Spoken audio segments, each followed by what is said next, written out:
Esta siguiente historia, criptomaníacos, viene de parte de Eric Ruiz. Eric es policía en el estado de Tamaulipas. Pero si bien esta experiencia que nos quiere contar en esta ocasión viene de parte de su padre, más adelante nos contará otra que le sucedió a él, pero esta en particular tiene tintes muy oscuros, muy tétricos. Es una historia que te hace replantearte hasta dónde puede llegar la maldad humana, simplemente por el goce de otras personas. Personas con excesiva malicia, personas que simplemente hacen el mal a otras personas, por el disfrute y el gozo de las mismas, sin importarles en absoluto la vida, aparte de la de ellos, y sobre todo, bromean con el sufrimiento de otras. Les causa gracia hacer sufrir a otras. Esta experiencia te va a hacer replantearte a veces qué tan malas pueden llegar a ser un tipo de personas en concreto. Esta experiencia podría decirse que comenzó y duró a lo largo de 3 semanas. El padre de Eric era también policía, pero él era policía en el estado de Chiapas. Hace ya muchos años, su padre era policía, y como todo policía, de vez en cuando recibían llamadas de las personas que requerían sus servicios o que se estaba cometiendo un delito. Por obvias razones iban de inmediato, pero había transcurrido cerca de 2 semanas que la estación de policía de la comunidad del municipio había recibido una extraña llamada. Esta llamada pertenecía cerca a un cerro que tenía algunas pocas casas que ni siquiera estaban habitadas, algunos baños que estaban por completo deteriorados. Nadie iba a esa zona. Por ahí pasaban muchos coches, pero nadie iba. Nadie se detenía ahí. Era simplemente un paso que daban los automovilistas. Pero pese a esto, recibían llamadas constantemente de ahí. Y era una llamada extraña, a la misma hora de siempre, a las 8 de la noche. Ya había oscurecido. Y llamaban siempre de ese lugar. Al principio no sabían de qué lugar llamaban, pero obviamente, cuando esta llamada se empezó a repetir cada noche, los policías empezaron a sincronizar de dónde venía aquella llamada. Y cuando fueron en repetidas ocasiones a este lugar, no se encontraban con nada. Si bien el rastreo en esas épocas, y más para esa zona, no era ni de cerca tan eficaz o tan acertado como ahora, el padre de Eric, a la par de también de algunos policías, empezaban a checar las casas. Creyeron que a lo mejor era algún joven, podría ser también vagabundo, que estaba haciendo llamadas de broma. Porque en estas llamadas no se decía nada. Las llamadas simplemente se quedaban en total silencio, y por más que la otra señorita trataba de sacar información, simplemente no se escuchaba nada. Solamente una respiración. Una respiración en muy pero muy pésima calidad. Había escasos celulares en esa época, por lo que el audio de estos no era ni de cerca el mejor. En fin, esto siguió pasando a lo largo de 2 semanas, y en una de estas ocasiones,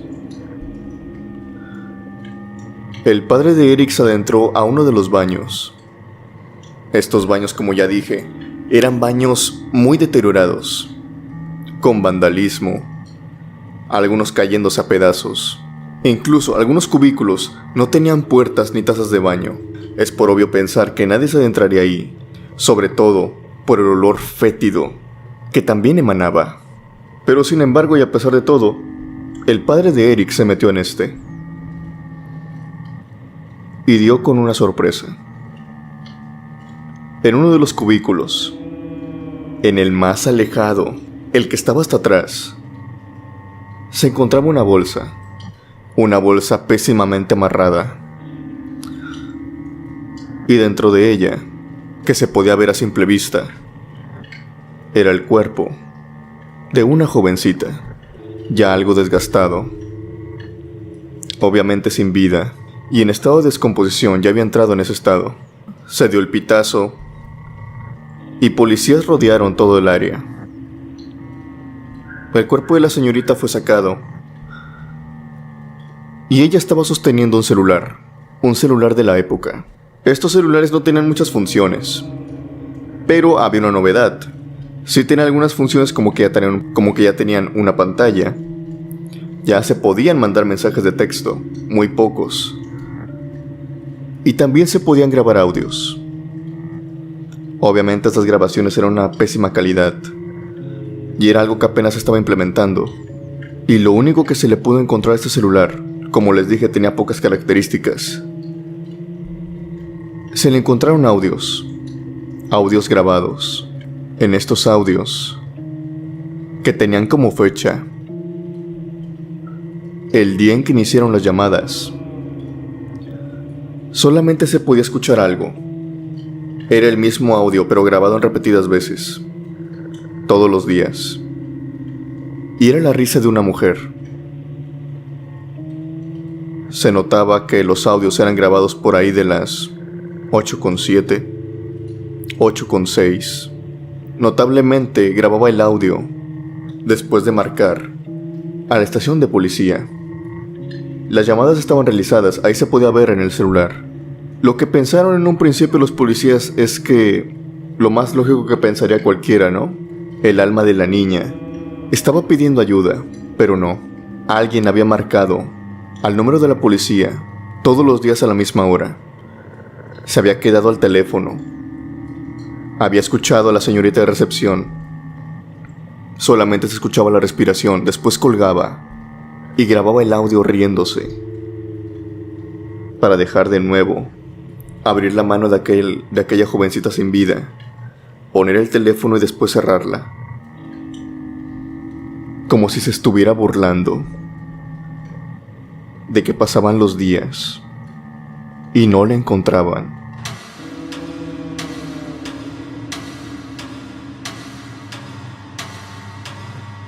Como un recordatorio de todos esos días sin éxito en su búsqueda. Pese a que se puso en vigilancia toda la movilidad de la policía, custodiaron las zonas cercanas, nunca dieron con la persona responsable. Es de esperarse que esta persona vio todo el movimiento y supo que era tiempo de parar, que ya habían descubierto. Y lo más tétrico de todo esto es que el padre de Erika asegura que esa persona quería ser descubierta y sobre todo quería burlarse cada día de que no encontraban a su víctima. Una historia que te pone a pensar sobre la malicia del ser humano.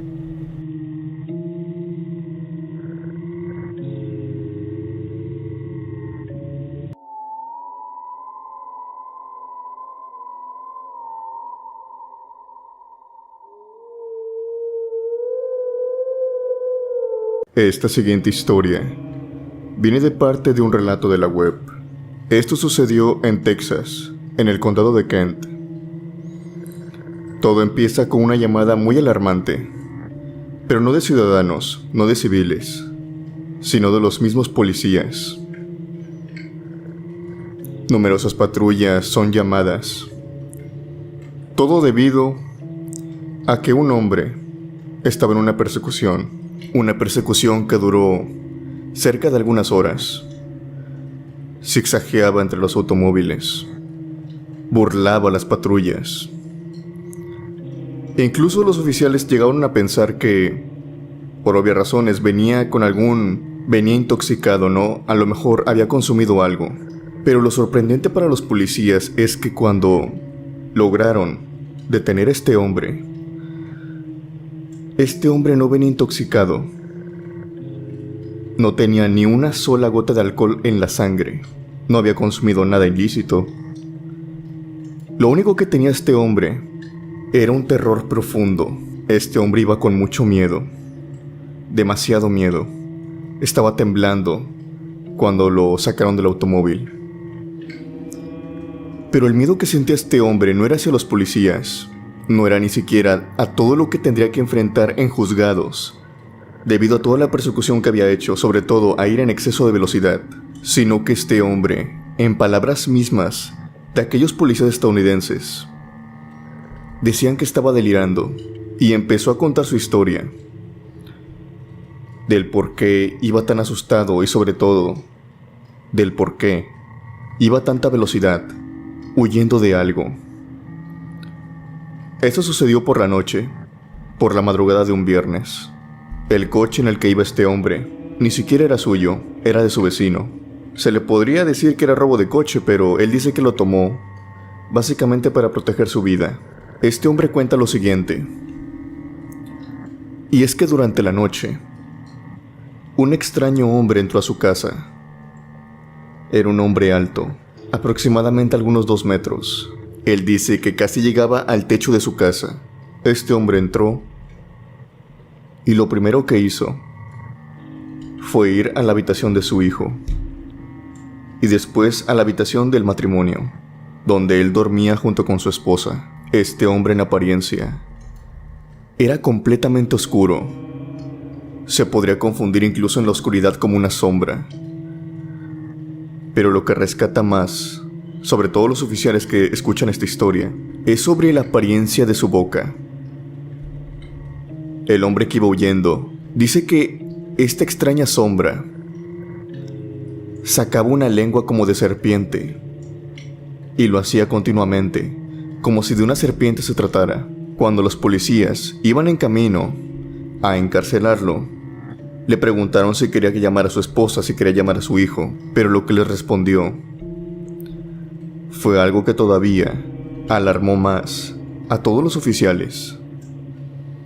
Y es que este hombre les dijo que no tenía caso, que ellos ya habían fallecido en manos de este mismo hombre, del que él iba huyendo, de este extraño hombre oscuro con lengua de serpiente, que había invadido su casa a plenas horas de la madrugada. Obviamente los oficiales, a escuchar todo esto, lo primero que hacen es enviar policías a la casa de este hombre.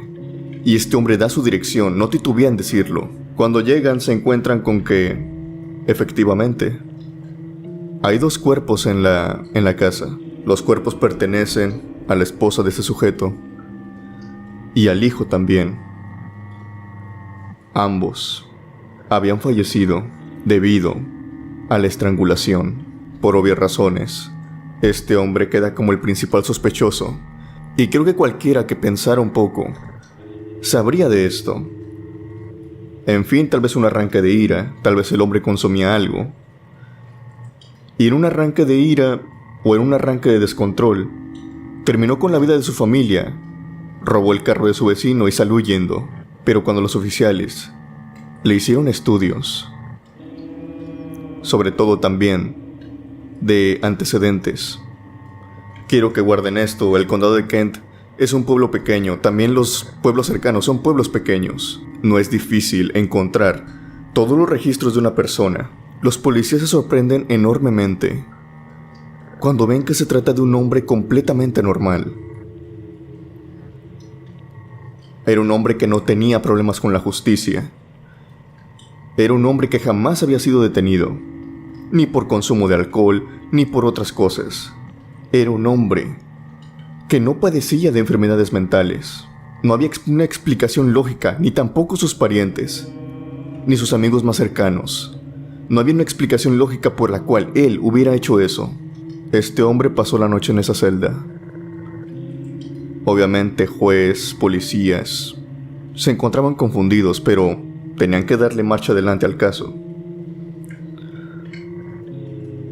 Pero poco o nada sirvió, ya que a la mañana siguiente, este hombre amaneció en la celda, completamente sin vida. Había sido estrangulado de la misma forma que su familia.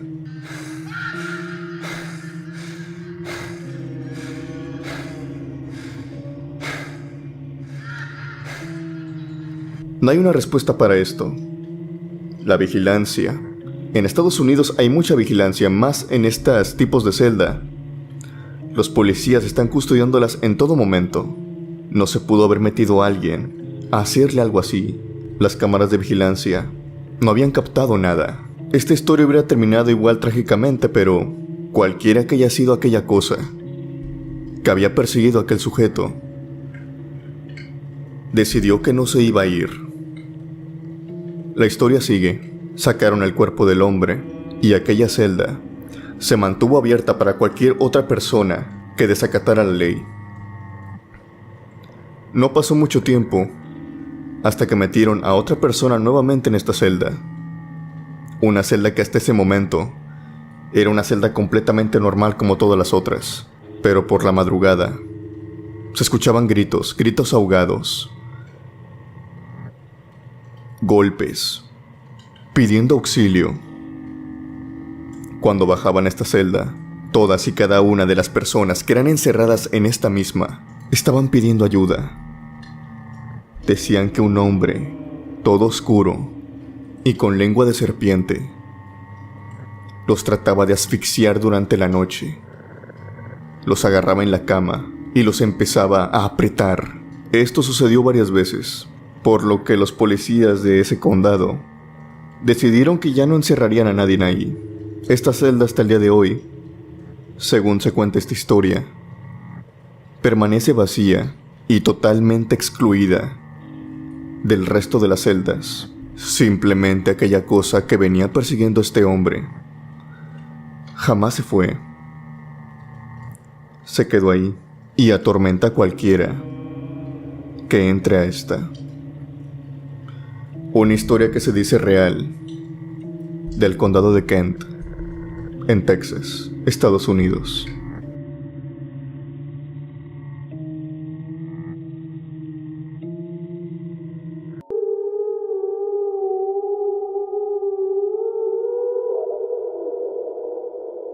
La siguiente historia, criptomaníacos, es difícil determinar su origen, pero la gran mayoría de las personas que lo cuentan, sobre todo en internet, la sitúan en Europa, pero no se logran poner de acuerdo en qué país de este se sitúa.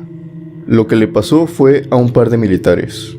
Todo empieza cuando una base militar llega a terreno civil en una cierta localidad donde ya no había personas. Todas esas tierras habían sido vendidas al gobierno y el gobierno había decidido poner ahí una base militar, un batallón. Obviamente, a pesar de que esto ya había pasado hace 2 años, según explica la historia, había unos ciertos edificios aledaños al batallón, edificios abandonados, casas, así como también algunas capillas que eran de la localidad que antes estaba ahí.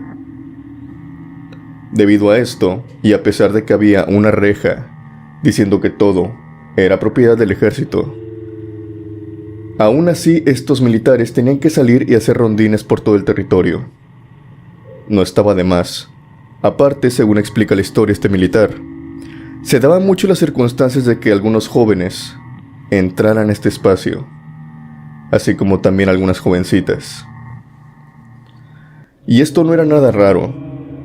Lo raro era ver jóvenes externos, porque ahí mismo dentro de la base había unas casas de algunos generales, capitanes. Obviamente, estos soldados, al tener mayor rango, podían tener a sus familias viviendo ahí. El batallón les daba una casa, especialmente para ellos, y ahí podían tener a su mujer y a toda su familia. Lo que se daba mucho es que a veces los hijos de estos militares andaban curioseando en este territorio. Obviamente, al ser un territorio peligroso y sobre todo deshabitado recientemente, se daba mucho las ocasiones en que tenían que sacarlos y enviarlos de nuevo a este pequeño fraccionamiento que había implementado el batallón a un lado del ejército. Estos militares se encontraban en esta vigía durante la noche. Era una de esas vigías largas que se hacen a la luz de la luna. Tan solo iban ellos dos en su jeep por un camino de terracería. Ni siquiera todavía estaba pavimentado, cuando de pronto ven a lo lejos algo que les llama mucho la atención, y es que hay una luz saliendo desde una ventana de un edificio abandonado. Estos edificios abandonados, por obvias razones, ya no cuentan con luz eléctrica.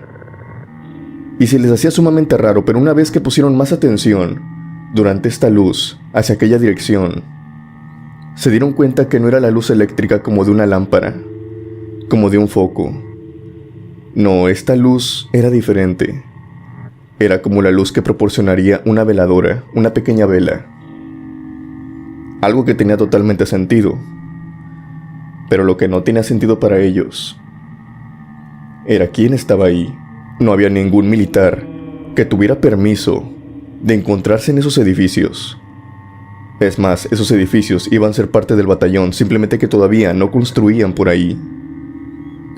Todavía no se hacían las obras necesarias para estar ahí, por lo que lo primero que se les vino a la mente era que de seguro se encontraba uno de estos niños, uno de estos jovencitos, de los capitanes, explorando por la zona, por lo que no les quedó de otra que ir hacia este edificio, a bajar a estos jóvenes, o al menos es lo que esos dos militares pensaban que se encontrarían dentro de ese edificio. Los militares llegaron. Lo primero con lo que se encontraron fue con una larga escalera que subía al segundo y al tercer piso. Les quedaba muy bien, ya que esta luz, esta ventana de la cual provenía la luz, estaba en el tercer piso. Por lo que ni cortos ni perezosos, subieron directamente y buscaron de dónde provenía aquella luz. Todo estaba oscuro, era de madrugada, por lo que no sería difícil notar una luz que sale de una de las habitaciones. Sobre todo, todas se encontraban sin puerta. Se subieron en compañía de sus lámparas, a paso silencioso. No querían que el jovencito que estuviera ahí notara su presencia. Pero notaron algo extraño cuando llegaron al tercer piso y no encontraron ninguna luz. La luz que habían visto a la distancia simplemente había desaparecido. Ambos militares llegaron a la conclusión de que tenían que separarse, al menos por ese pasillo, por el cuarto piso. Era un pasillo largo, y uno se fue a la izquierda y otro hacia la derecha. En el camino notaron algo. Cuando los dos llegaron a ambos extremos, se metieron a cada una de las habitaciones. Esas habitaciones desgastadas, incluso algunas con mal olor, para ver de dónde provenía aquella luz. Nunca lo encontraron, al menos hasta que uno de ellos se asomó por la ventana. Por una de esas ventanas desgastadas, asomó su cabeza y la sacó hacia afuera. Y en ese momento pudo percatarse de que la luz ahora se encontraba en una de las ventanas de abajo. Igual, era la luz de una veladora que se prendía y se apagaba de vez en cuando. Claramente había una corriente de aire, por lo que era lógico que la luz se debilitara de vez en cuando. Este militar mete otra vez su cabeza y se dirige silenciosamente, aunque muy rápido, hacia su compañero y le dice: la luz está abajo. Creo que no fuimos lo suficientemente silenciosos. Nos alcanzaron a escuchar y corrieron hacia abajo. Deben de ser unos jovencitos que conocen muy bien el edificio, porque fueron capaces de burlarlos. Al menos eso era lo que creían ellos. De nueva cuenta, bajaron al tercer piso. Y para su sorpresa, de nuevo, no se encontraron con ninguna luz. Investigaron los dos todas las habitaciones que había en el tercer piso. No había ni siquiera rastros de una veladora, ni siquiera rastros de cera, ni siquiera rastros de pisadas. Pero la cosa no terminó aquí. La situación, podríamos decir que empeoró, cuando empezaron a escuchar pasos. Pero pasos que no eran normales, o al menos para ellos en esa noche. Porque por lo menos ellos, con su entrenamiento, alcanzaron a escuchar, a distinguir que se escuchaban dos pisadas diferentes de dos personas. Se separaron. Pensaron que habían más personas dentro del edificio. Uno de ellos se quedó en el tercer piso y el otro subió al cuarto. donde se escuchaban estas dos pisadas, que se escuchaban muy juntas. Se escuchaban las pisadas como si fueran uno detrás del otro. Este militar subió al cuarto piso y empezó a checar, igual el que se quedó en el tercero, pero no lograron ubicar de dónde provenían. Las pisadas se seguían escuchando, y ellos, a pesar de su adiestramiento, de todo lo que le había enseñado la escuela militar a ambos, no lograron encontrar a nadie. Simplemente se escuchaban las pisadas, pero no se encontraba de dónde provenían, e incluso las escuchaban muy cerca, como si estuvieran atrás de ellos, y muchas veces como si las pisadas, la persona que las propiciara, se encontrara enfrente de ellos. Pero ellos, a pesar de ir con linternas, no pudieron ver nada, ni siquiera una sombra. Nada en absoluto. Estuvieron confundidos cerca de 15 minutos. Al menos es lo que ellos calculan. Hasta que estas pisadas finalmente dejaron de escucharse. Estuvieron ahí otros 5 minutos, y todo había acabado de la forma más abrupta posible, así como comenzó. Los militares, al no encontrar nada, simplemente se sintieron un poco humillados. Ellos seguían con el pensamiento de que esto se trataba de adolescentes queriéndoles jugar alguna broma. Y lo habían logrado. No habían encontrado a nadie. Pero sin embargo, uno de estos militares, a la mañana siguiente, esto no lo dejó tranquilo. Y cuando estaban hablando ambos, cuando iban en camino de nuevo a estos edificios, pero ahora de día, en la mañana, con la luz del sol de su lado, empezaron a platicar de lo que habían visto anoche, o al menos de lo que habían oído. Pasa y resulta que el militar que estaba en el cuarto piso escuchaba pisadas, sí, pero él las escuchaba, que en su mayoría, a pesar del eco, venían del piso de abajo. Y el militar que estaba en el tercer piso, él dice lo mismo, que a pesar del eco que a veces confundía los oídos de los militares, la mayoría de las pisadas, al menos, él intuía, él escuchaba, que venían de arriba. Esto no tenía nada de sentido, ya que ambos estaban cubriendo una parte del edificio en ese mismo lugar. Y si esto hubiera sido cierto, uno de ellos hubiera visto el causante de todo esto. Pero no lo descubrieron. Cuando llegaron por la mañana y se adentraron de nuevo a este edificio, empezaron de nuevo a buscar en ambos pisos, en el tercero y en el cuarto. Y fue cuando estaban en el tercero que uno de estos militares pensó un poco. A ver, si yo escuchaba que las pisadas venían de arriba y mi compañero escuchaba que las pisadas venían desde abajo, debe haber algo en medio. No estamos locos. Debe haber algo, una explicación para esto. Y fue en ese momento que se le ocurrió una idea que no se le había ocurrido la noche anterior, y que da gracias a no habérsele ocurrido, porque alzó la mirada para ver el techo del tercer piso y lo que él sospechaba. Pasa y resulta que era lo que había sucedido aquella noche. Había unas marcas, pero no de pisadas, de garras. Unas garras anormalmente grandes, pero de forma humana, contaban con 5 dedos, prensadas al techo, como si lo que sea que fuera, podía caminar en el techo, sin ningún problema. Aquella cosa que simplemente ocasionaba los ruidos, y posiblemente también la luz de la veladora, se había movido por ese edificio sin mayor problema, incluso cuando estuvieron los militares ahí. Esta cosa seguía ahí, jugando con ellos. Posiblemente los vio varias veces, subir y bajar, simplemente observándolos, desde arriba, desde la oscuridad.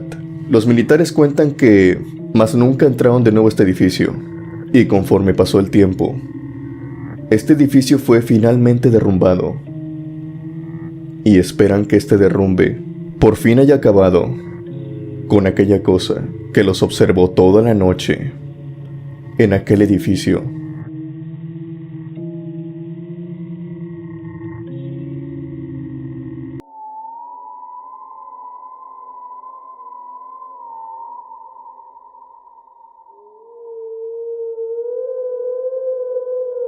Este siguiente relato, criptomaníacos, ya viene de parte de Eric. Eric nos dice que si bien al ser policía estatal, desde sus 19 años, ha recorrido todo el estado de Tamaulipas, Reynosa, Matamoros, Victoria, y particularmente cuando estaba cerca de Victoria, le pasó este suceso. Él dice que tenía 19 años. Fue la primera experiencia paranormal que le sucedió mientras estaba de servicio. Él dice que obviamente saliendo del adiestramiento, los mandan primero, o bueno en aquel entonces, cerca del mismo plantel. Su trabajo era hacer rondines, formaba parte de un convoy, vigilar los lugares cercanos a Ciudad Victoria. Esta ciudad está rodeada en buena parte por algunos cerros y por localidades más pequeñas de personas. Eric nos quiere decir que en una de estas carreteras se encontró con un mirador que estaba casi a los pies de un cerro, pero todavía con algo de altura. Este mirador incluso tenía árboles que se veían por debajo de la pequeña barda. El terreno era muy escabroso y empinado. Había grava, había piedras, arena resbaladiza. Él había pasado por este mirador algunas cuantas veces, pero hubo una en concreto, en la que simplemente iba él en su camioneta, en compañía de otros 2 colegas. Cuando le pasó esto, se detuvieron en este mirador. Estos 2 compañeros de él se bajaron y fueron a una pequeña tienda, una miscelánea rural que se encontraba por ahí. Ya eran pasadas de las 10 de la noche. Eric se quedó en el mirador. Obviamente alguien se tenía que quedar cerca a la camioneta, no la podían dejar así. Eric fue el que se quedó y, debido a esto, fue testigo de algo. Él dice que se encontraba lloviendo. Obviamente, el ruido de la lluvia distorsiona un poco las cosas, pero él empezó a escuchar la voz de una niña pequeña, un tanto lejos de él, pero que conforme pasaba el tiempo, la escuchaba más cerca, y cada vez más cerca, y cada vez más cerca, y cada vez más cerca, al momento de que la escuchó a tan solo unos cuantos metros. La voz de esta niña venía del mirador, pero de la parte baja del mirador, donde todo el terreno estaba empinado. Eric obviamente voltea y prepara su lámpara. Aluza todo lo que puede, pero hay monte, hay hierba, hay árboles. No alcanza a ver todo muy bien, aparte de noche y lloviendo. Para este momento la lluvia ya se había calmado. Estaba pringando, estaba chispeando simplemente. La voz de esta niña le dice que la ayude, que ha perdido a su mamá y que su papá no lo encuentra. Prácticamente una niña perdida. Eric trata de aluzarla y la llama. Le dice que por favor que salga a la luz. La niña le dice que no puede, que trata pero no puede. Trata de subir pero no puede. Que por favor, si él podría bajar por ella. Eric para este momento no le ve nada de malo, no le ve nada de sospechoso. Él no es de ese pueblo, él no es de Victoria, él viene de otro estado, por lo que no conoce muy bien todo lo que se cuenta. Es alguien prácticamente nuevo. Él cree que en el terreno más abajo hay algún claro, ¿no? Hay algún terreno sólido donde esta niña está. O tal vez no es como se ve, a lo mejor el terreno es más estable de lo que se piensa. Y Eric prosigue a bajar. Eric salta al pequeño muro. En su mente está pensando en no bajar mucho. Él solamente quiere dar unos pequeños pasos para ver si logra ver a la niña y planear, pues por dónde irse, ¿no? Por dónde pisar para no caerse. La caída era algo dura y estaba alto, sobre todo con la lluvia, muy resbaladizo. Pero para este momento uno de sus colegas llega y lo toma del brazo y le dice: «Hey, ¿qué estás haciendo? ¿A dónde vas? Te vas a resbalar. ¿Qué quieres caer hasta el fondo?» Eric le contesta: «Claro que no. Estoy escuchando la voz de una niña. Ella viene de ahí. Dice que está perdida y que necesita a sus padres. Ya la lucé con la lámpara, pero no la veo. De seguro anda por aquí. No la podemos dejar ahí. Ella sí se puede caer. y puede tener un destino fatal. Su colega empieza a luchar también con la lámpara y empieza a llamar a la supuesta niña, pero no reciben respuesta. Por todo lo contrario, hay absoluto silencio. Y llega su otro compañero. Ahora están los tres ahí. De buena forma consiguen que Eric suba de nuevo. Y uno de estos policías le dice al aire, como hablándole: por favor, ya vete. Ya descansa en paz. Tienes que descansar, niña. Tienes que conseguir la luz. Ya no estés errante por aquí. Eric está notablemente confundido. Y los policías lo jalan y le dicen: mira, lo que tú escuchaste lo han escuchado varios campesinos, pero ya tiene tiempo. También lo han escuchado algunos sargentos. Obviamente que en ese tiempo eran policías, pero aquí falleció una niña. Una niña cayó, estaba jugando en el mirador y cayó por ese barranco. Rodó y rodó y rodó, terminó sin vida. En honor a ella se le hizo una cruz que está en el mismo lugar donde cayó. Y en ese momento, dice Eric que le aluzaron la cruz, que se encontraba a unos escasos metros del mirador hacia abajo. Se podía ver una cruz blanca, algo deteriorada ya, por el paso del tiempo. Se le dio una advertencia a Eric esa noche: no sigas la voz de esa niña. Algunas personas la han seguido y han tenido buena suerte porque no han fallecido. Porque esas personas que han seguido la voz terminan cayendo por el mismo barranco, de la misma forma que cayó aquella niña, y terminan con graves heridas. Para la otra, si escuchas la voz de una niña viniendo de algún lugar oscuro que no te permite verla, no lo sigas, es más, ignóralo. Esta advertencia la recuerda Eric, y la recuerda todavía con más fuerza cada vez que lo mandan a Victoria, que no es muy a menudo. Hay un temor hacia aquella niña. No saben si lo hace conscientemente o inconscientemente, pero cada vez que ella pide ayuda, es muy probable que otra persona caiga por aquel barranco.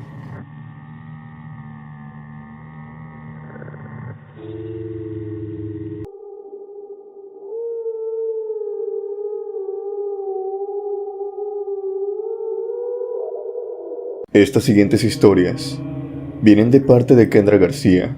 El abuelo de Kendra se dedicó toda su vida al cuerpo policíaco en su comunidad, en ranchos. Kendra desde niña dice que su abuelo siempre la maravilló con diferentes historias.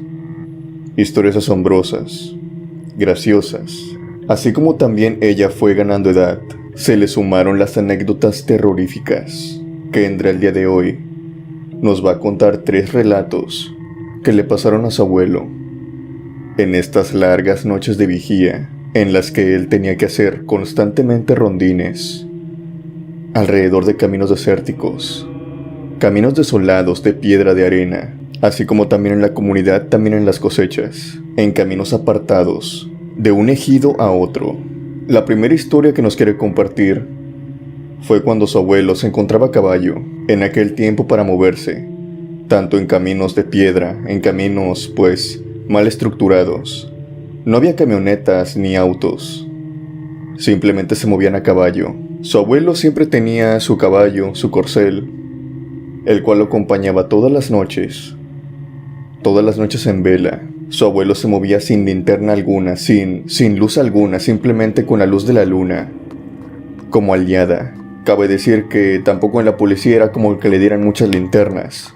Y cuando incluso se las daba, su abuelo simplemente no lo usaba más que nada porque la resguardaba, ya que contaba con poca batería, para cuando en verdad la necesitara. De todas maneras, él conocía al dedillo todos y cada uno de los caminos aledaños al pueblo. Aquella noche transcurría con total normalidad. Su abuelo se encontraba dando el rondín como siempre, cerca de algunas cosechas, de maíz, de frijol, las cosechas grandes de hectáreas, cuando en eso se encuentra con una extraña mujer. El camino por el que transitaba estaba completamente vacío, a la par de que eran horas de la madrugada pasadas de las 3 de la mañana. Por lo que su abuelo no iba con el plan o con la mentalidad de encontrarse con personas, por lo que lo tomó por sorpresa cuando se encontró con una mujer por el camino. Esta no era una mujer cualquiera, de hecho ya la conocía de vista. Se trataba de una señora que se llamaba Justina. Justina, por así decirlo, era una mujer que andaba de aquí y allá. Era una mujer loca, por así decirlo. Nadie en el pueblo la quería, ya que simplemente iba al pueblo a comprar cosas extrañas. También se decía que Justina hacía brujería. Y no era para menos, sino es que a veces se robaba cosas del ganado. Se robaba puercos, en su mayoría también gallinas, para hacer extraños rituales cerca del río. Si bien en el pueblo se creía mucho también en la brujería, no tomaban tan en serio a Justina.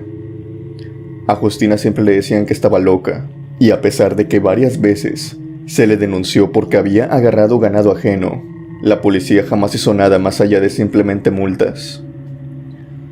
Por lo que también a su abuelo no era que le cayera muy bien, simplemente la vio y siguió con su camino. Aunque, claro, la mantuvo vigilada a la distancia. Su abuelo la observaba, ya que pensaba que se estaba robando algo. De todas maneras, ver que eso lo hace Justina no era raro para él. En fin, cuando pudo perderla de vista, cuando Justina se alejó del camino, él prosiguió con el suyo. Igual el camino seguía desértico hasta que de nueva cuenta se encontró con alguien. Esta vez se trataba de un niño, o bueno, niño entre comillas para él. Se trataba de un joven de 15 años llamado Benjamín. Era hijo de uno de sus amigos. El joven venía en notable estado de ebriedad. Tenía varias copas encima. El abuelo se bajó del caballo y fue hasta donde se encontraba Benjamín, que se encontraba apenas caminando de un lado al otro, de lo borracho que estaba. Lo tomó de los hombros y le preguntó que qué estaba haciendo tan tarde en un camino tan lejano del pueblo, que a qué se debía eso. Benjamín le empezó a explicar que él venía de una quinceañera, de un ejido cercano. El problema fue que en medio de la quinceañera, hace apenas una media hora, se había hecho una pequeña pelea, en la que él también estuvo implicado y por lo tanto, por andar de peleonero, lo corrieron de la fiesta.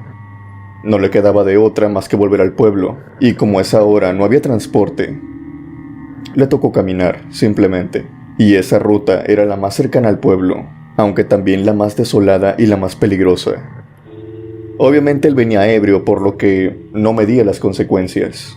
El abuelo de Kendra le dijo que debido a que el camino todavía le quedaba un largo trecho por llegar, le sugirió que si lo acompañaba, pero primero tenía que dejar una bitácora a uno de sus jefes que se encontraba en un puente de piedra, que estaba tan solo a unos minutos de ahí. Le sugirió que si lo acompañaba a llevar la bitácora, o que si él prefería, podía seguir caminando. Una vez que el abuelo de Kendra dejara la bitácora con el general, podía regresar e ir con este muchacho a dejarlo a su casa a caballo.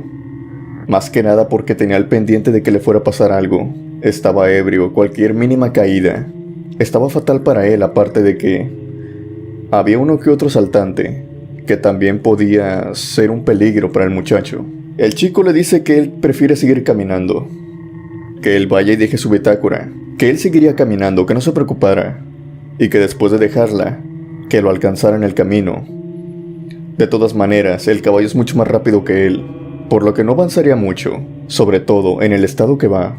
De todas maneras, él tenía una buena razón por la cual no quería ir al puente de piedra, ya que ahí el general que estaba esperando al abuelo de Kendra se trataba de su tío, el hermano de su padre, por lo que si lo veía en ese estado, se iba a arriesgar a tener una buena regañiza, y sobre todo también tenía que lidiar con el regaño que le iba a dar su padre.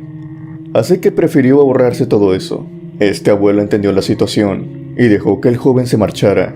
De todas maneras, él dice que no se tardó mucho. Se fue galopando, dejó la bitácora y de regreso se regresó galopando también. Pero cuando iba en el camino, ya no vio al chico. No importaba hacia dónde volteara, no veía absolutamente nada. El camino estaba igual de desolado como cuando él se encontraba transitando por ahí. En un principio el abuelo de Kendra dice que esto le pareció extraño porque, si bien no habían pasado muchos minutos, este chico, ¿cómo es posible que hubiera desaparecido así como así?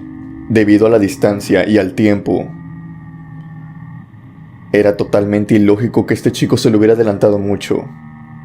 Siguió galopando, y al momento de que iba a llegar casi al pueblo, decidió regresarse. ¿Dónde estaba el muchacho? El muchacho había desaparecido en el camino. El abuelo de Kendra estaba notablemente preocupado porque se trataba del hijo de su amigo. Obviamente, él sentía esa necesidad moral de encontrarlo. Regresó por el camino, y justo a la mitad de decidió ya no galopar, sino ir caminando junto con el caballo, en silencio total, y agudizando los oídos. En su mente pensó que tal vez el chico, debido a que iba muy ebrio, de seguro se había salido del camino, y gracias a esta idea que tuvo, fue que lo pudo encontrar, pero no de la manera que él pensaba. Él empezó a escuchar los gritos del joven, que venían de adentro de la parcela, a un lado del camino.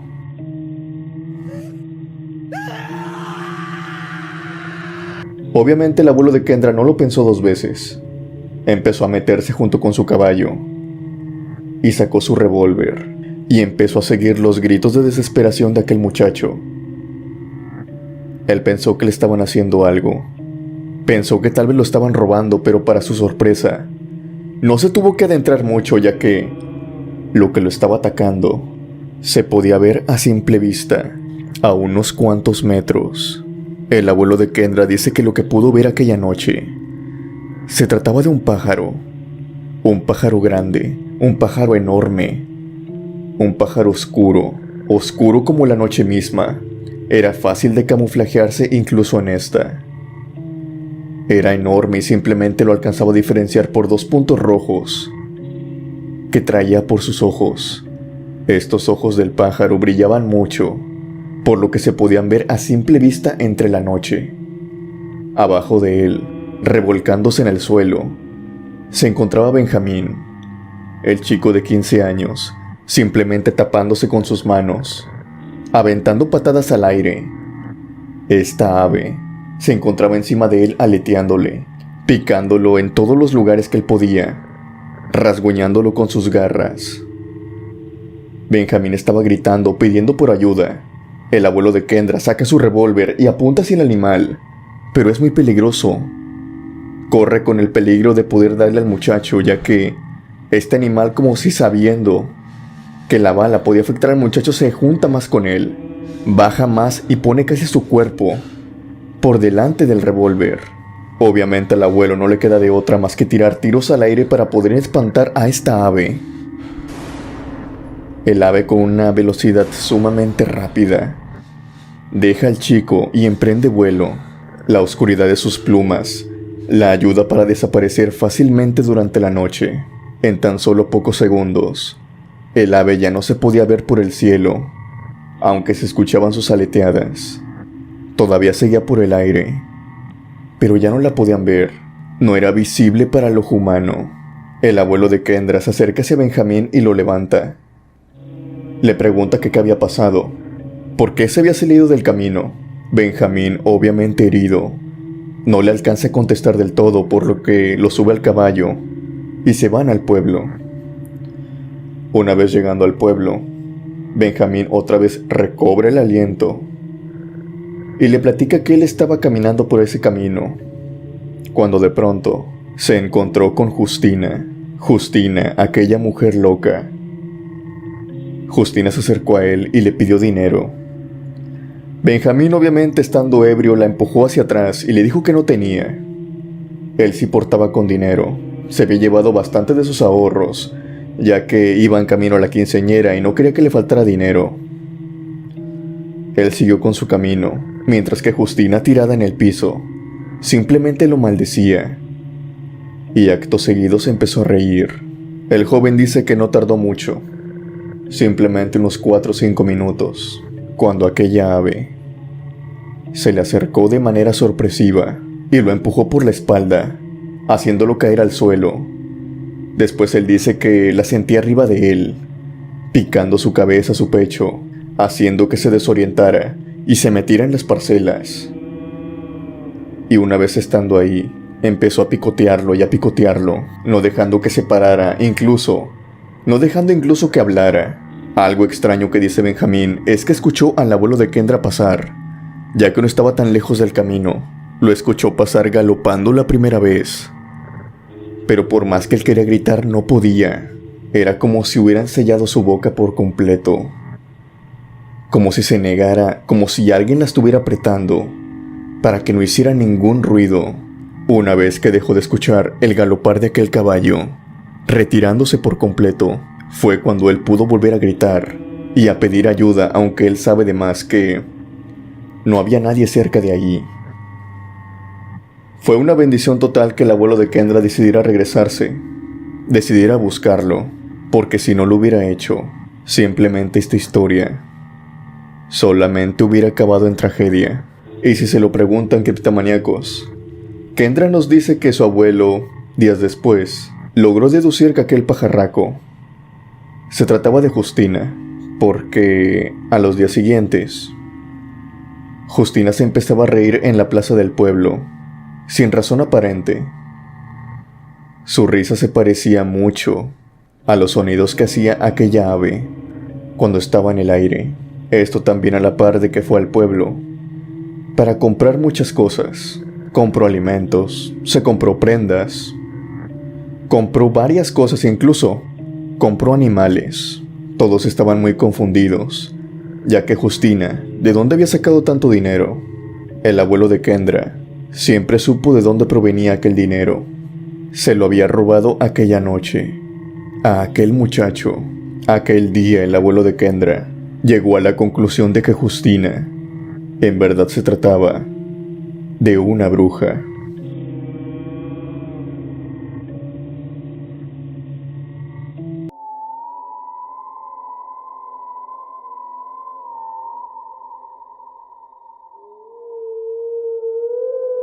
Criptomaníacos, antes de comenzar el siguiente video, les quiero hacer una pregunta. ¿Ustedes creen en los presagios?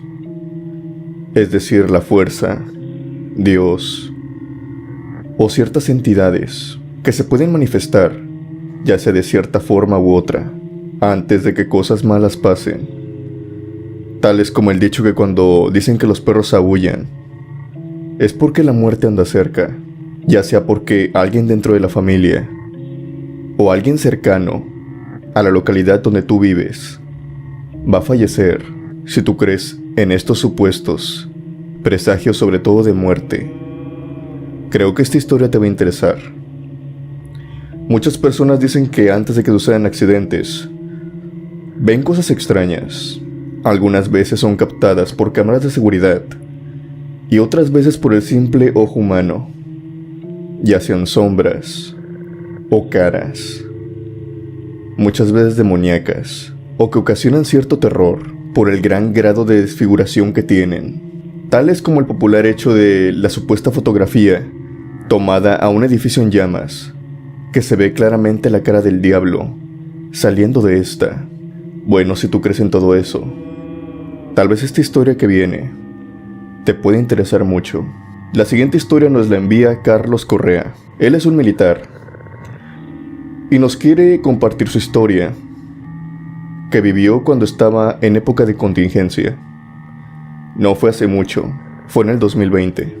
Al igual que él y otros servicios de seguridad pública, como lo pueden ser policías, marina e incluso Guardia Nacional, tuvieron que prestar servicios para que en este tiempo de contingencia, más que nada pusieran a raya todas las supuestas conglomeraciones de gente.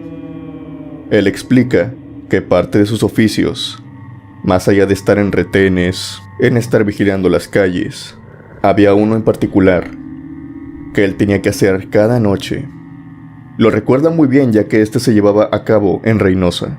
Él dice que cada noche, aproximadamente en el turno de las 10 de la noche, cuando él llegaba, cuando él se reportaba y hacían más que nada el cambio de turno, él tenía que checar transporte público, llámese carros de ruta, autobuses, combis e incluso algunos vehículos privados, ya que aún así, aunque fuera el coche tuyo, no podías ir con mucha gente dentro de este.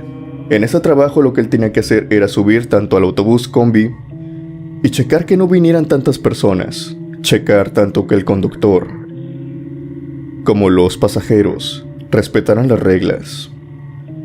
Tenían que saltarse un asiento, no ir con tal número de pasajeros en exceso, etc, etc, etc, muchas reglas, para más que nada estar en la contingencia.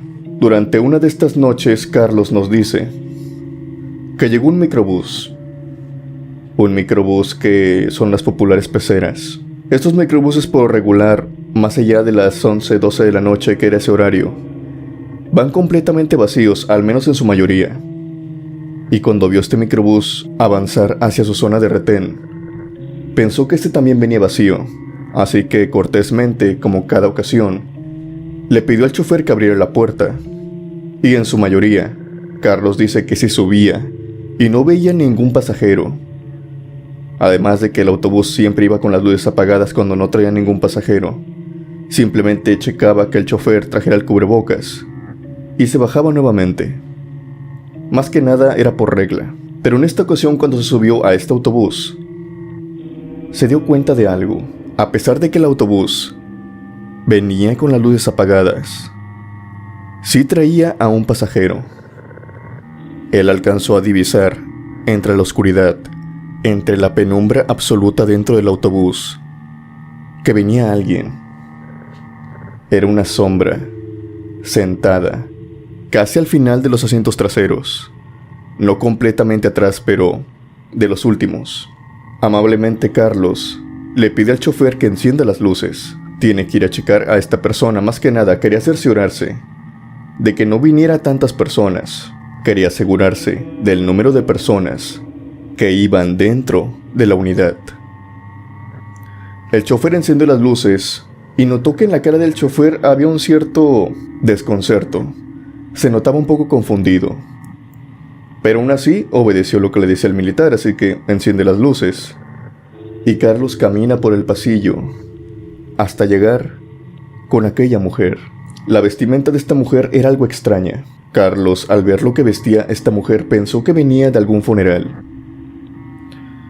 Llevaba ropa negra, por completo oscura, un largo vestido que llegaba hasta abajo de sus pies, y sobre todo un velo negro que cubría por completo su rostro. Carlos nos dice que no pensó en nada paranormal, porque a pesar de que esto pueda sonar muy tétrico, la persona se veía como carne y hueso, se veía como una persona normal, no se veía transparente, no se veía nada extraño. Pensó que simplemente era una persona que venía de un funeral y por respeto a Carlos, ya que sabe el dolor que una persona trae al venir de enterrar a alguien cercano de él, no le hizo nada, no le dirigió ni siquiera la palabra. Por el velo negro que la cubría no podía ver si traía cubrebocas, pero al ver que simplemente era ella, no pensó que hubiera tanto problema. Así que simplemente caminó de vuelta y bajó del autobús, les dio pase. Y esta experiencia hubiera quedado ahí, a no ser que a la noche siguiente, este mismo autobús, este mismo micro, pasó de nueva cuenta a la misma hora, por ese mismo lugar, y Carlos fue el que nuevamente lo detuvo. Otra vez Carlos subió al autobús y empezó a checar con su mirada. De nueva cuenta, el autobús venía con las luces apagadas, pero de nueva cuenta, al igual que la noche anterior, vio que entre la oscuridad se asomaba, de nueva cuenta, una sombra, en el mismo lugar, en los mismos asientos traseros, que la noche anterior. Carlos nuevamente le pide al chofer que si puede encender las luces. El chofer otra vez lo hace. Carlos nota en ese momento que se trata de la misma mujer que vio la noche pasada, con la misma vestimenta y sentada en el mismo lugar que la había visto la noche anterior. Carlos de nueva cuenta empieza a caminar en dirección hacia esta señorita y no hubo necesidad de ni siquiera llegar a unos cuantos metros de ella cuando Carlos empieza a sentir que ésta lo estaba mirando mirando de una forma que podía decir atemorizante. Se podría catalogar como incluso algo intimidante. Carlos simplemente podía ver los ojos de esta persona a través del velo, pero no podía ver la cara de esta mujer. Simplemente los ojos, como si estos brillaran. De entre toda la oscuridad del velo, eran unos ojos azules, resplandecientes a la vez que también blancos. Carlos la cataloga como una mirada con la ausencia de vida. Una mirada que simplemente era inexpresiva. Una mirada que resultaba perturbadora. Él la cataloga como si un maniquí te estuviera mirando fijamente. Debido a esto, Carlos no puede llegar hasta donde estaba esta señorita y decide retroceder, a la vez que retrocede y le da pase libre al autobús para que se fuera. Él decide que esto no se va a quedar así. Él ya tiene cierto miedo de volver a encontrarse con este microbús, así que le pide ayuda a su compañero. Va y le platica todo lo que ha vivido esa noche y la anterior a esta. Su compañero en un principio no le cree. Cree que simplemente se trata de alguna broma, alguna especie de cuento que se ha inventado improvisando. Pero a final de cuentas le pide que la noche siguiente, por favor, él sea el que revise aquel microbús, y que si no le cree, simplemente se la va a encontrar nuevamente. Pasan las horas y pasa la mañana siguiente, la tarde, y de nueva cuenta llega la noche. Carlos, al igual que su compañero, se encuentran en la misma zona de retén, esta vez ansiosos ambos de que pasara aquel microbús. Lo esperan con ansias. Su espera vale la pena, ya que, a la distancia, ven a ese microbús acercándose, y ahora el compañero de Carlos es el que se prepara para subir a este. Pero ¿cuál es su sorpresa que cuando sube y le pide al conductor que encienda las luces del microbús, voltea, baja la mirada y ve a Carlos con una cierta mirada de confusión, a la vez como de enojo, como diciendo: me estás tomando el pelo, y le hace como una seña que suba. Carlos sube, y la muchacha, aquella muchacha que vio las 2 noches seguidas, ya no se encontraba, había desaparecido. Carlos de nueva cuenta va con el chofer y le pregunta. Obviamente, él cree que si la vio, el chofer obviamente también la tuvo que haber visto. Pero para su sorpresa, el chofer está más confundido que ellos dos. Él le dice: yo no tengo a ninguna mujer.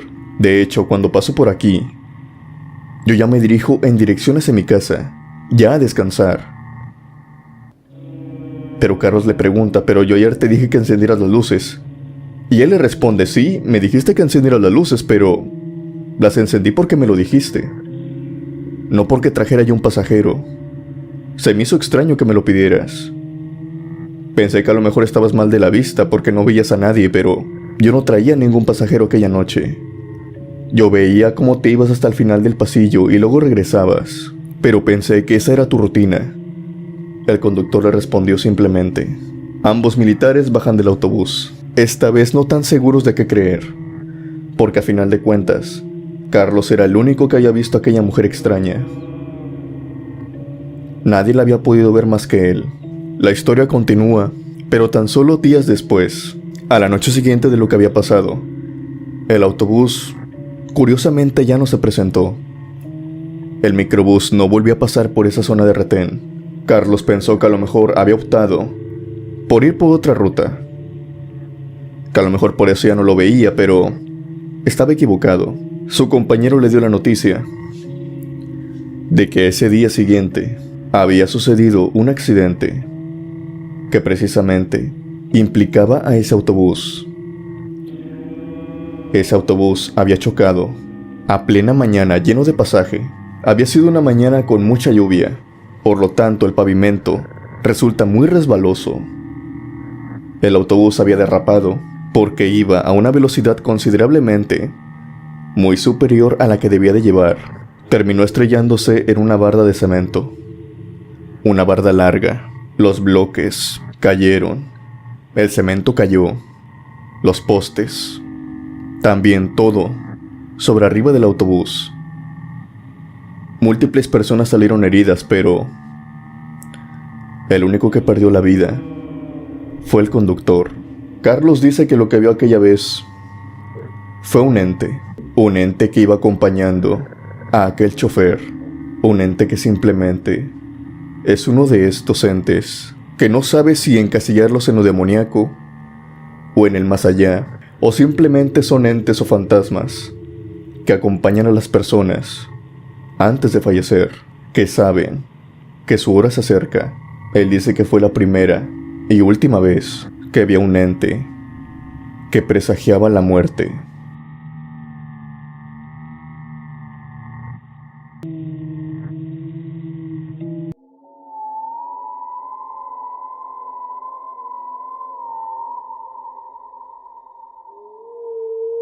Criptomaníacos, seguramente muchos de ustedes conocen la leyenda de La Llorona, ya sea si tú eres de México, Colombia, Argentina o de cualquier país hispanohablante. A grandes rasgos, es la historia de una mujer que le quita la vida a sus hijos, ya sea en un río o en un lago. Va dependiendo de dónde escuches la historia. Debido a este suceso, el espíritu de esta mujer no puede descansar en paz, y su espíritu está eternamente penando en los ríos, en los lagos, en búsqueda de sus hijos, los cuales ella misma les quitó la vida, en un arranque de celos. Es curioso cómo algunas leyendas cambian debido al lugar de origen. El abuelo de Kendra, si bien esta misma historia se contaba en aquel pueblo, donde él prestaba sus servicios como policía, también se tenía otra creencia de La Llorona. Si bien también se dice que se veía cerca de los ríos, se veía cerca de los lagos, también dicen que La Llorona se veía cerca de lo que podría decirse en la desaparición de niños, lugares en donde habían tenido fatídicos destinos niños. Se decía que el espíritu de La Llorona aparecía cerca de este sitio en búsqueda de sus hijos, ya que donde perecía un niño, ella iba y se aparecía, buscando, como quien dice, si ese niño que había fallecido se trataba de su hijo. En aquel pueblo el abuelo de Kendra dice que esto se creía mucho, tanto así que vieron a La Llorona múltiples veces en los pueblos. Cuando fallecía algún niño de 9, de 10 años, se decía que por la noche La Llorona iba a estar rondando por las calles del pueblo en búsqueda de la alma de aquel niño. Si bien esta era una creencia que la mayoría de los pobladores creían, el abuelo de Kendra jamás había visto tal espíritu. Por ende, estos cuentos que para él eran, no tomaban mayor importancia.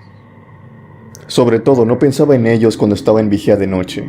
Y esta experiencia que está a punto de contarnos le sucedió precisamente en la noche. El abuelo de Kendra tenía la costumbre de pasar a hacer rondín en una casa antigua del pueblo. Una casa que fue perteneciente a una familia disfuncional. Si bien el marido tenía mucho dinero, tenía muchos ganados, era ganadero, su familia no era muy feliz del todo. Este hombre tenía varias amantes, así como también trataba muy mal a su esposa y también a sus hijos, sobre todo cuando llegaba bebido, llegaba tomado.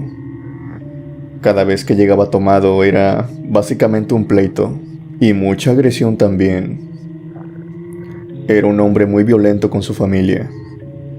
Por lo tanto, al pasar los años, la esposa se fue cansando de esto y en una noche decidió que era suficiente y empezó a contestar la agresión de su esposo. En toda esta pelea, y no se sabe muy bien cómo se originó, pero se originó un fuego que consumió por completo aquella casa, que en su mayoría era construida en madera, en roble también. Era una casa muy bonita, pero ese fue su mayor defecto, a la parte de también que sus paredes estaban por completo envueltas en papel tapiz, por lo que hizo que el fuego se extendiera todavía más rápido e inevitablemente ninguno de la familia logró salir de aquel desastre a tiempo. Tanto los niños como la mujer como el marido terminaron consumidos por las llamas del fuego. Una historia muy lamentable que había dejado cicatriz en el pueblo. El abuelo de Kendra tenía la costumbre de pasar cerca de esta casa, y no era porque él quería, sino es que simplemente se lo ordenaban. La casa se destruyó, y así como se quedó, así la dejaron. No fue reconstruida. Ni siquiera fue destruida. Estaban los escombros, todo chamuscado. Simplemente a nadie le importaba. De frente a esta casa, tan solo unos metros adelante, se encontraba un cementerio. No era el cementerio del pueblo, pero sí era un cementerio que apenas estaba construyendo.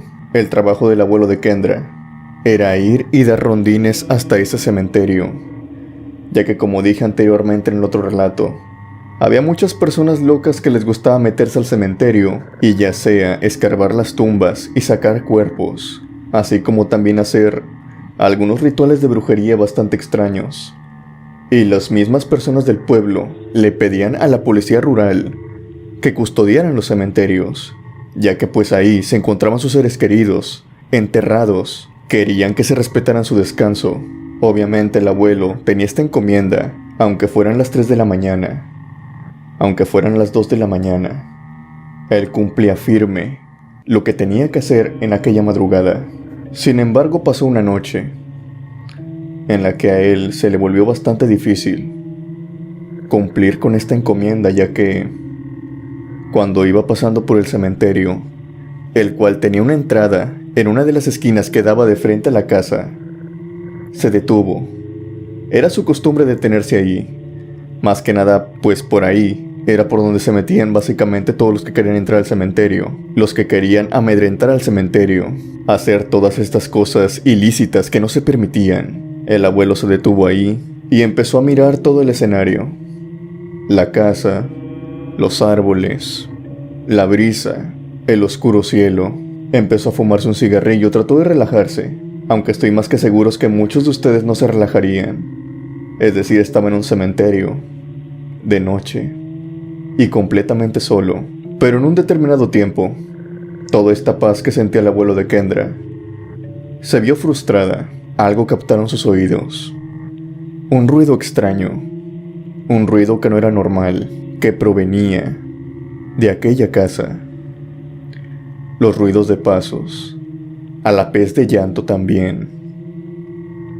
Un llanto de una mujer que buscaba desesperadamente a sus hijos. Escuchó el llanto y luego las palabras de una mujer muy dolida, preguntando: ¿dónde estás? ¿Dónde estás, hijo mío? ¿Dónde estás?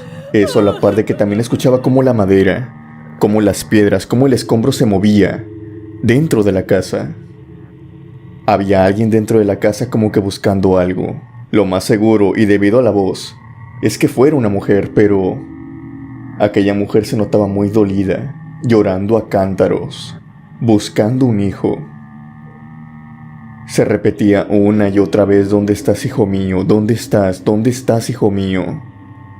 A la par de que lloraba y seguía buscando, el abuelo de Kendra, inexplicablemente, como muy pocas veces en su vida, dice que empezó a recorrerle un escalofrío. Es decir, él dice que en ese momento no pensó en la llorona, no pensó en un fantasma, él pensó simplemente que se trataba de alguien buscando algo, una persona de carne y hueso. No pensó en nada paranormal, por lo que le sorprendió de sobremanera sentir ese escalofrío que le iba recorriendo todos los huesos, de arriba hacia abajo. Obviamente el abuelo dice que esto lo frustró en cierto aspecto, ya que a él no le gustaba sentirse atemorizado por algo. Sacó su revólver, que era más que nada el que le daba esa seguridad que él quería. Decidido, tomó su caballo y empezó a acercarse hacia aquella casa que simplemente eran escombros, y que era muy peligroso entrar a ella, ya que corrías con el riesgo de quedar sepultado en los escombros con un mal paso, con la mala suerte de que te cayera una viga encima. Sin embargo, él dice que al estar tan solo a algunos 3 o 4 metros de la casa, su caballo inexplicablemente ya no quiso avanzar. El caballo simplemente se frenó y se rehusó a continuar caminando, por más de que el abuelo le diera con los pies para que caminara. Trataba de controlarlo, el caballo se rehusaba, e incluso El caballo estaba caminando hacia atrás. No quería acercarse más a esa casa. Tal parecía ser que el caballo sentía algo. Sentía el peligro de algo que estaba dentro de la casa. Como según dicen, los animales a veces captan cosas que los humanos no podemos captar con facilidad, así que, decidido, el abuelo se baja de su caballo y empieza a caminar de forma recta hacia aquella casa. Él dice que el trayecto se le hizo largo, a pesar de que eran unos cuantos metros. Se le hizo bastante largo. Él nos explica por qué aquella noche caminaba tan despacio. Él no quería aparentar miedo, pero cree que básicamente estaba fallando en no aparentarlo. Sus piernas estaban temblando. No sabía qué esperar, pero como si el destino quisiera jugarle una broma, no tuvo que llegar hasta donde se encontraba la casa. Antes de llegar, por la puerta principal de aquella casa destruida, por el marco de aquella puerta, salió una mujer con un velo negro que le cubría su rostro por completo, a la par de que también iba vestida por completo de negro, un largo vestido que llegaba casi al suelo. Estaba saliendo, sollozando, llorando. Fue en ese momento que el abuelo de Kendra, apuntando su revólver todavía, le pregunta que quién es, tratando de mantener, como quien dice, el control en la situación en la que está. Pero él nota algo. Su mirada va de la cabeza a la mujer, pasando por el cuerpo y llegando hasta sus pies. Y fue en ese momento, en el momento en el que vio sus pies, que se enteró de que algo iba muy mal, pues los pies de esta mujer eran básicamente inexistentes. Esta chica, esta mujer vestida de negro, iba flotando. Su vestido no llegaba hasta el suelo y sus pies tampoco.